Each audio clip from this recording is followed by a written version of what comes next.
We are down to the final four of the NFL podcast. You're listening to the Fumblerooski podcast by Power 88 and fans only, Secret Weapon Consulting. I'm Adam Wright with Justin Tucker and CJ Medeiros, and we have a great show planned for you guys tonight. We're going to do our final game picks for the conference championship matchups. We've got San Francisco at Philadelphia first, followed by Cincinnati at Kansas City. And joining us to cover all of these topics, we have Justin Miller, Dean College alumni and co-host of the All the Balls podcast. Justin, welcome to the show. Why don't you introduce yourself to some of our listeners? What's up, guys? Yeah, Adam, I appreciate you for having me on. I mean, it's good to be talking with some Dean College students. And seems like I went there years ago. It was only 3 years ago. Not too bad.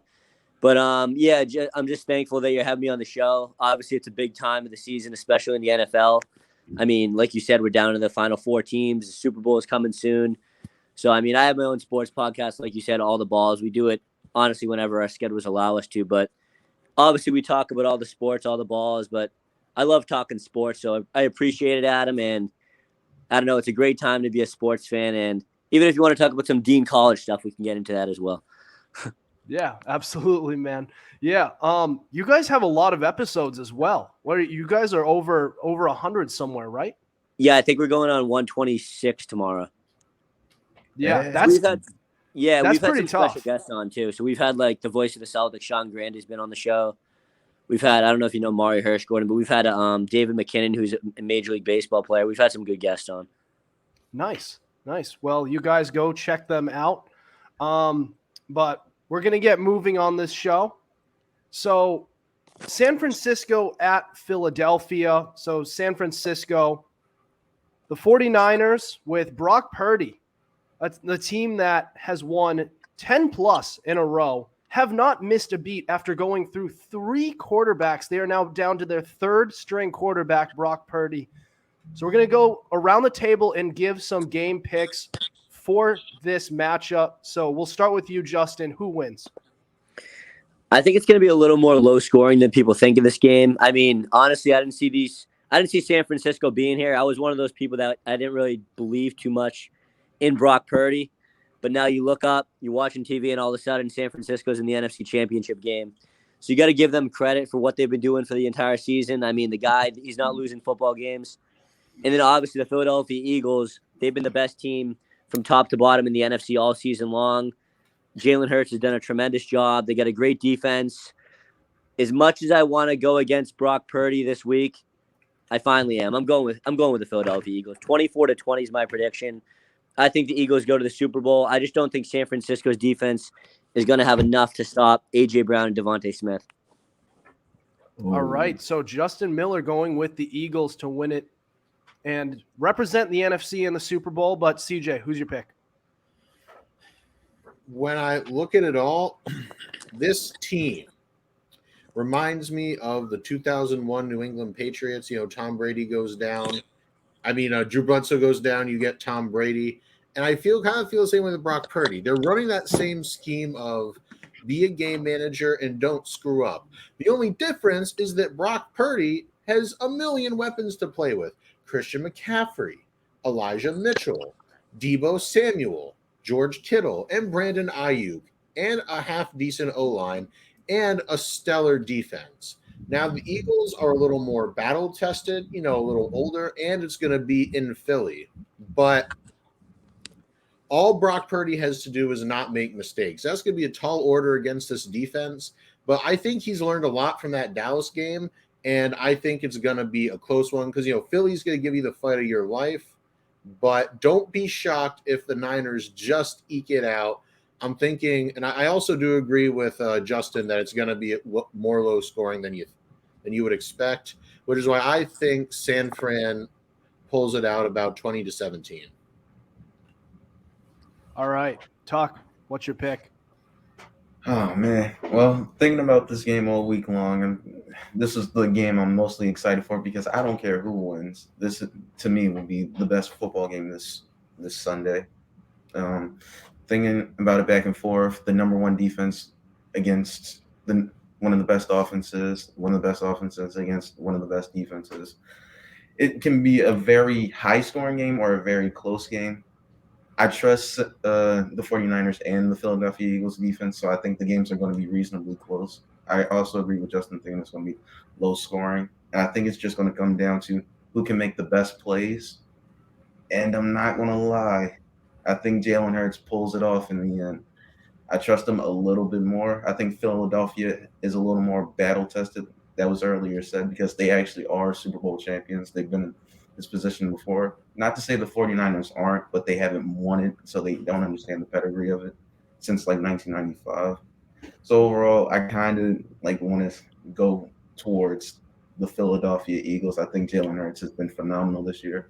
I think he gets the job done late, but I think it's going to be fairly close. I think it's going to be like 17-21. I am so glad I'm going to be the only one picking the 49ers to win this game.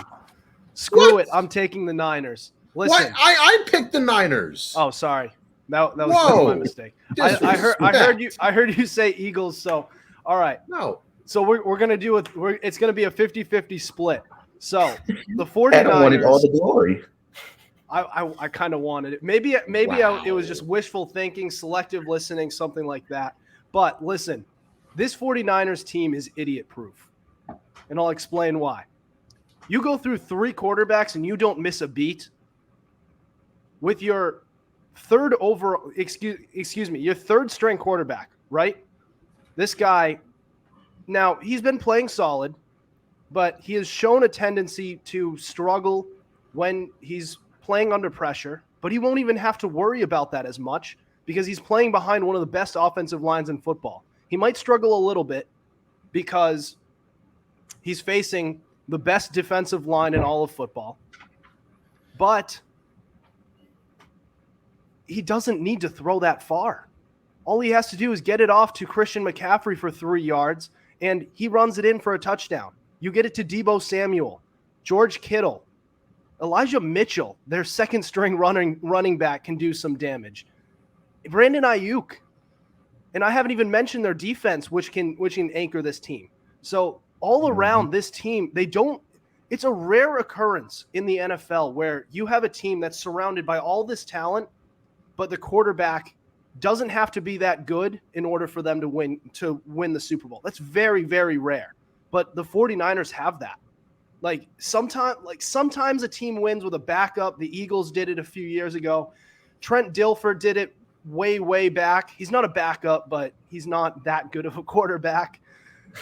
So for the 49ers, they just have that good of a team where they have a third-string quarterback in, and I just think they're going to take it. On Philly's side, yes, they have had a great season. There's no two ways about it. But I've also noticed a tendency from this team where, let's say a few months back, they faced one of the times they faced the Commanders. They lost to that team, and that it's okay. Upsets happen.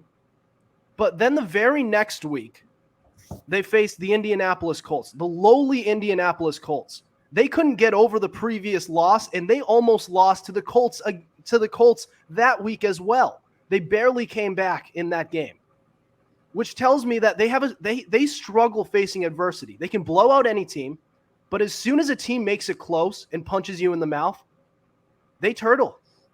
So that's what I'm worried about. I think San Francisco is going to keep it close enough, and they are going to make the plays to win this game. Give me San Francisco.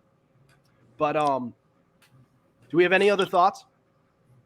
I think it's going to be a close game either way. I mean, I could see either team winning in the end.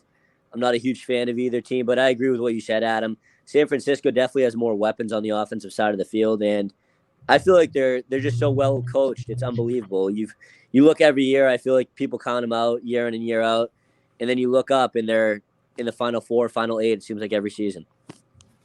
Yeah, there's not enough being taught. There's not enough discussion about this 49ers team the last 4 years. 3 of the last 4 years being in the Final Four. One of those you made a Super Bowl. And not to disrespect Jimmy Garoppolo, he's a solid quarterback. but he's not a quarterback that you go to 3 out of 4 NFC championships with. And I think that says so much about their coaching, their offensive line, the roster around them. That's not just, you don't just get gifted a good roster. That's good drafting, free agent signings, trades, all of that. They've hit on everything that they've done. And they're really reminding us of how professional of an organization they are, that they're able to just do all these smart moves. And as a Patriots fan, I don't want them to win the Super Bowl. Sorry, I don't. Yeah. You can't tie. You can't.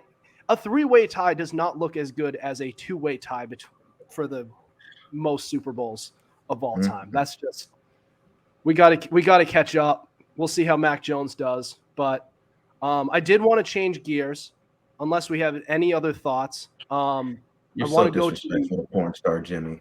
You're so disrespectful. You know what? That lady said anything she touches turns to gold, and then 4 weeks later he tore his ACL. I'll say that much. All right. So next we have Cincinnati at Kansas City on Sunday at 6:30 p.m. Eastern Time. Don't go anywhere. This is the Fumblerooski podcast.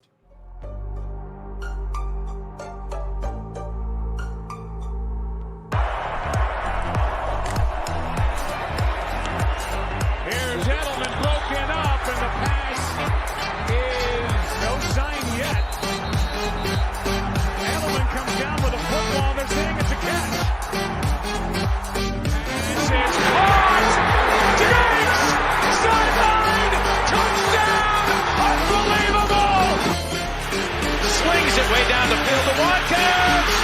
Sammy Watkins for the touchdown.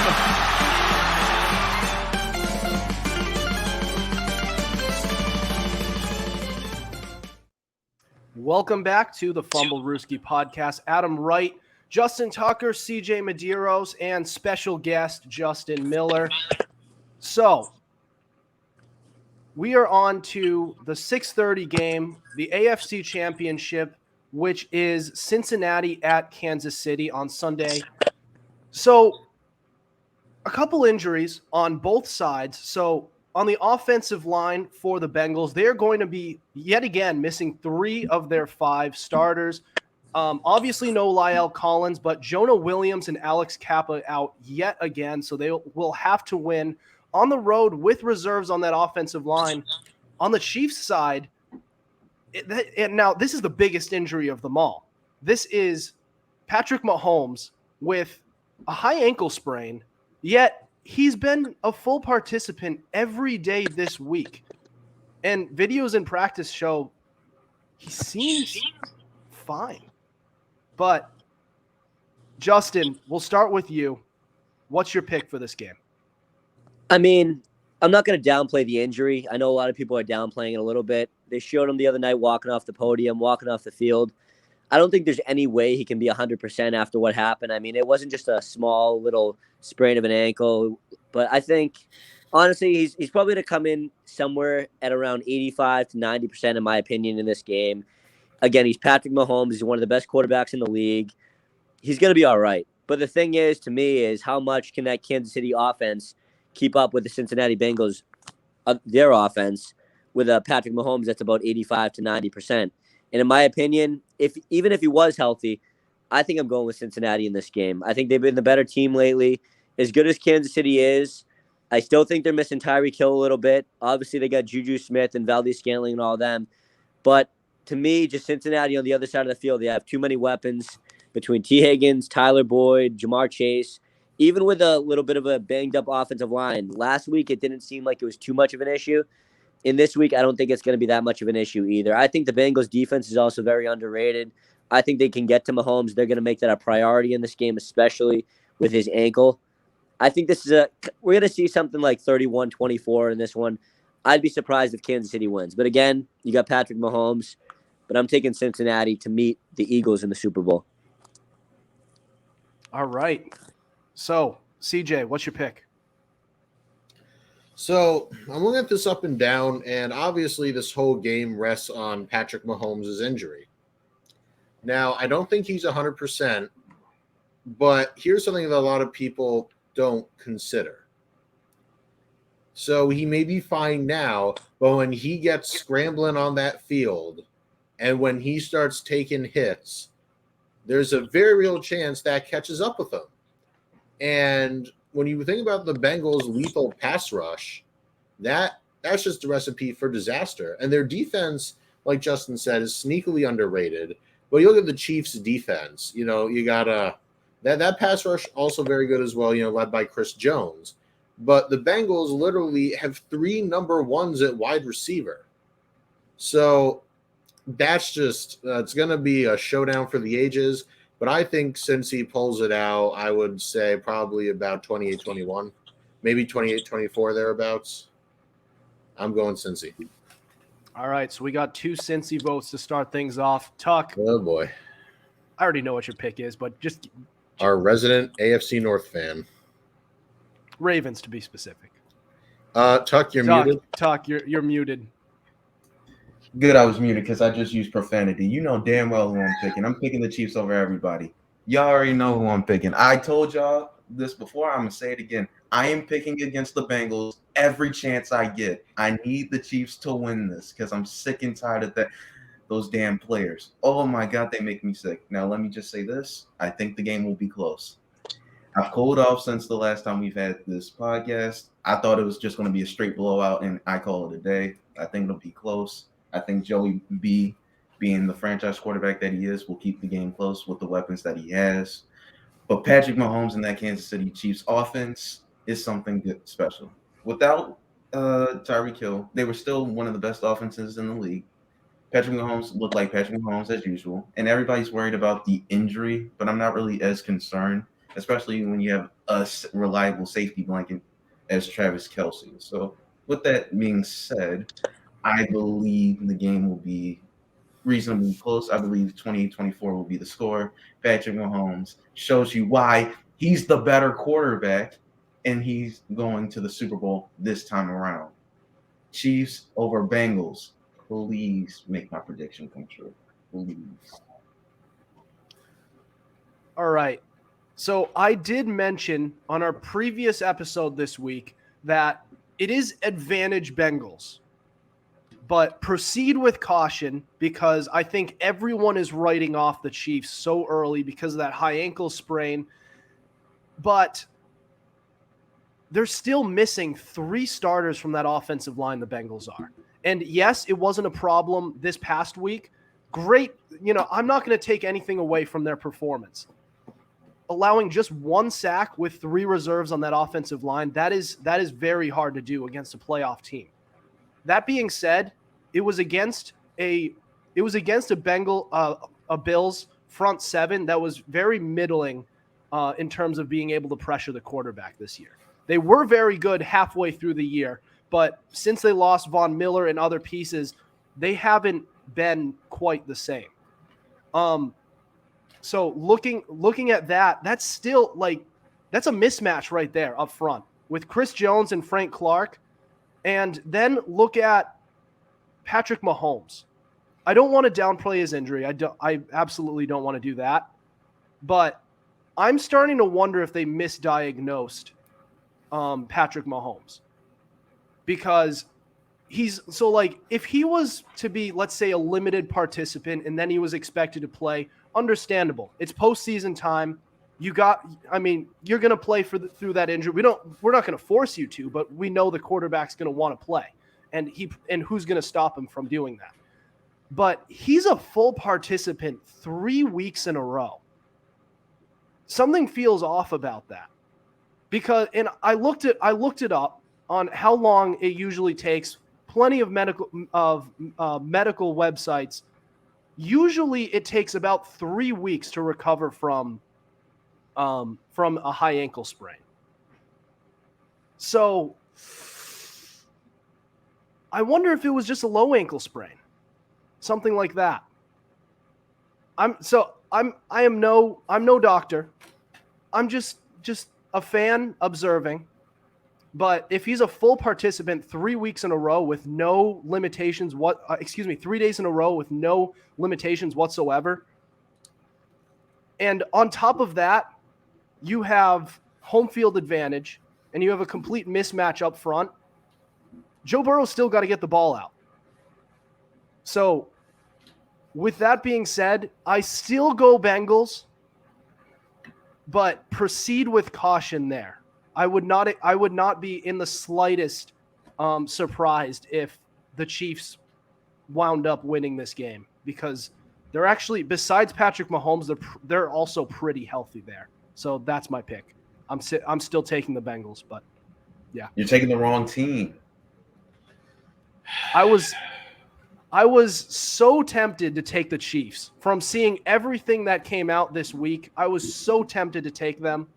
And Kansas City is the second best pass rushing defense in the league. In sacks and pressures, they are second. Only to the Eagles, who are just astronomical this year. So that's probably my pick. I'm sticking with Cincinnati, but I've been very much on the fence all season long. So we'll see how it goes. I'm still sticking with Cincy. All right. Well, we are going to switch gears and move on to Justin's guest segment, where he's going to talk about the state of the Boston Celtics this season. We're crossing sports for the first time in a while for our guest segment. So that's next. This is the Fumblerooski podcast. Here's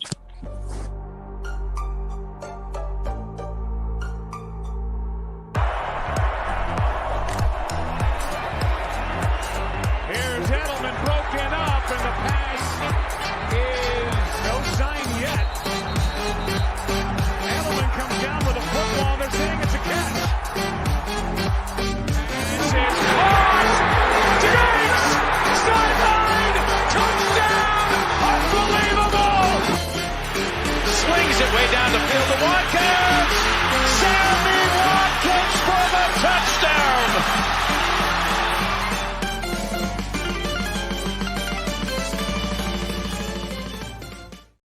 This is the Fumblerooski podcast by Power 88 and Secret Weapon Consulting. Adam Wright, Justin Tucker, CJ Medeiros, special guest Justin Miller. So we have reached the guest segment of our show, sponsored by Secret Weapon Consulting. For business plans, secret shoppers, bar spotting, server and manager training, and so much more, visit www.secretweaponconsulting.com. So for our guest segment, we have Justin Miller, who's going to talk about the Celtics. So, Justin, what do you got? What's up, guys? Yeah, so, I don't know how big of basketball fans you guys are or Celtics fans, but this is the best team in the NBA right now, the Boston Celtics. They've been at the top of the league for not just this season, but for the whole second half of last season, obviously losing in the NBA Finals last year to Golden State. But they come out this year, bring back, for the most part, the same team, and I know they're going through a little bit of a rough stretch right now, a 3-game losing streak. I was at the game last night, Adam, like I told you before, but as good as they've been so far this season, the defense to me has been a major concern right now. And am I concerned in the long run that this team's not going to go far, probably not going to go back to the finals, the Eastern Conference Finals? That's not my concern.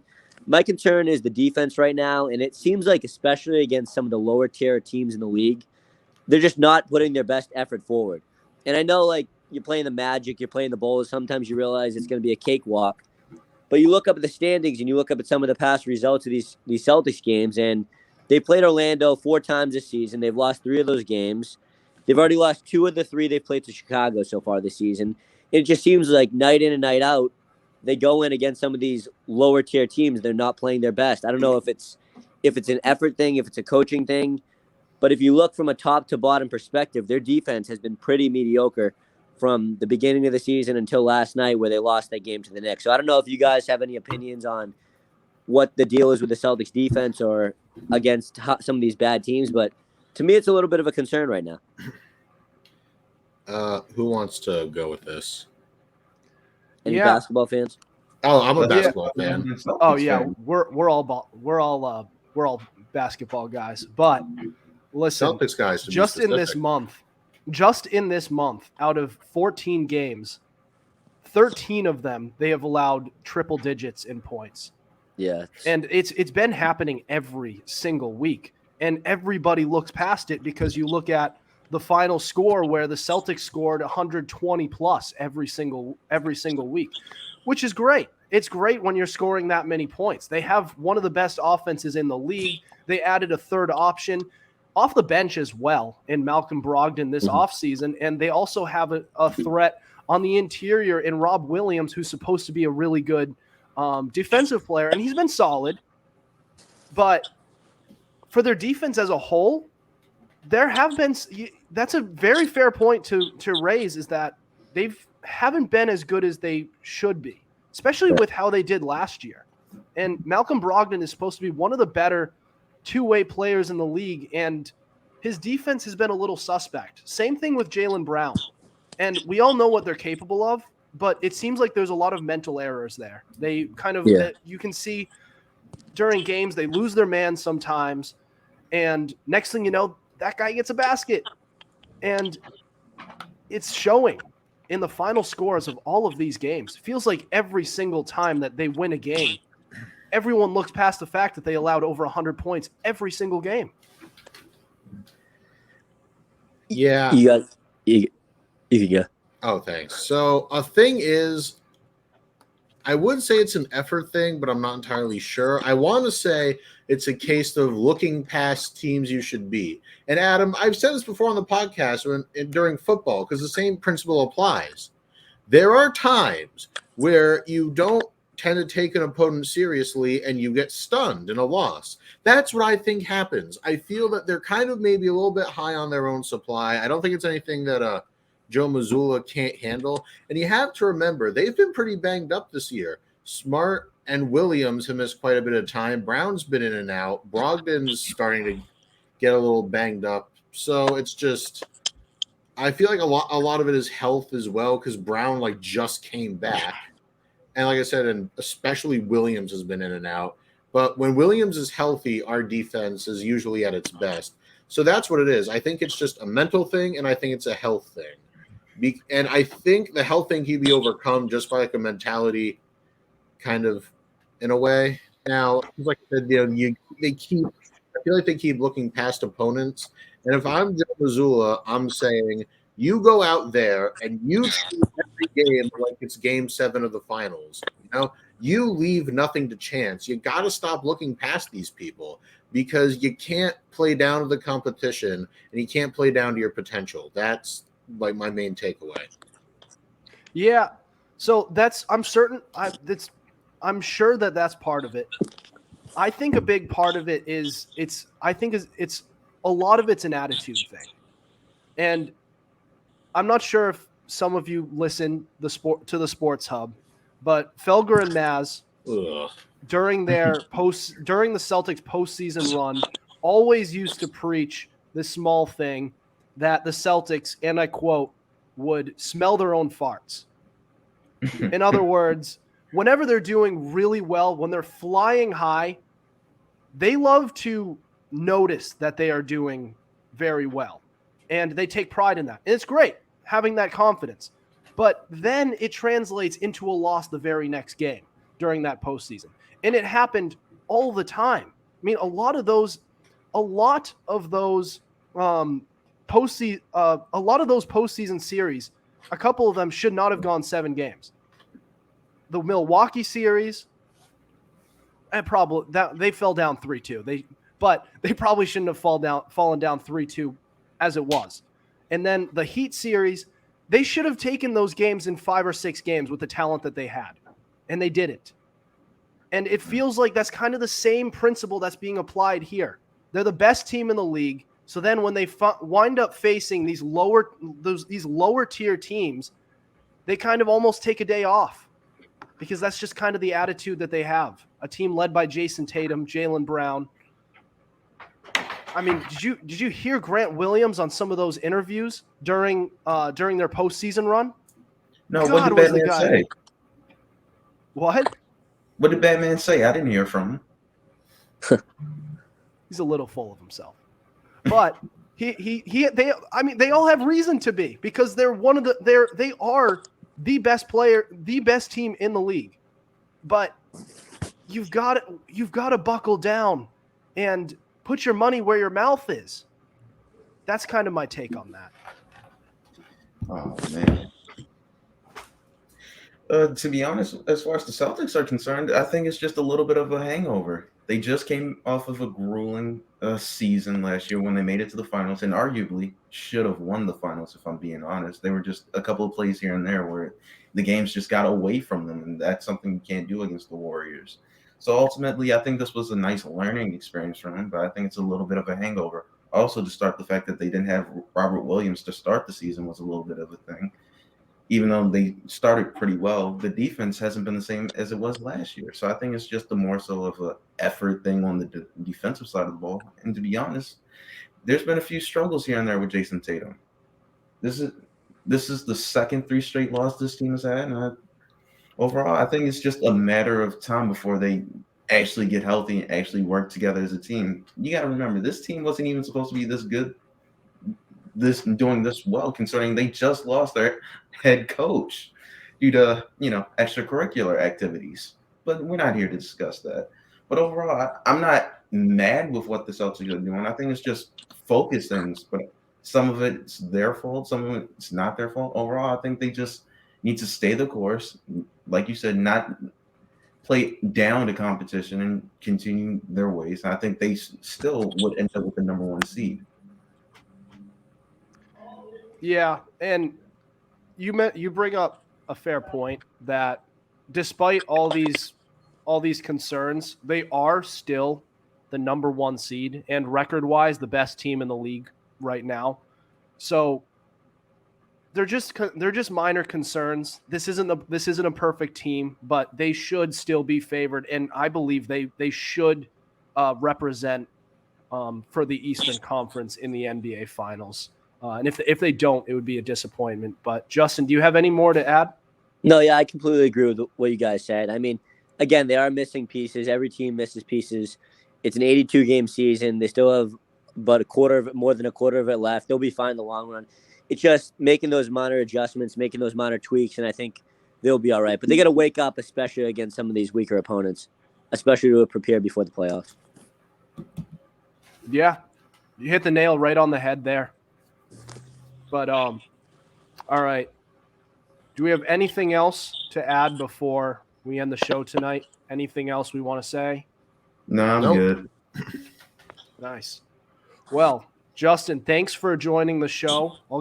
I'll use these last few moments as an opportunity for you to plug your own podcast if you want. You're All the Balls.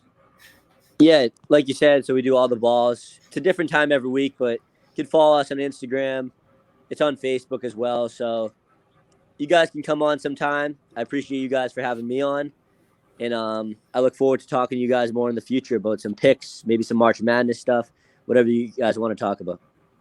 Yeah, that would be great. Well, I appreciate you joining the show, but without further ado, that will do it for us tonight. Thank you for listening to us. We have new episodes out on Tuesdays and Fridays at 7:30 p.m. Eastern Standard Time. Be sure to subscribe to our YouTube channel. We have all our episodes available on Spotify, Spreaker, Apple Podcasts, iHeartRadio, Google Podcasts, and so much more.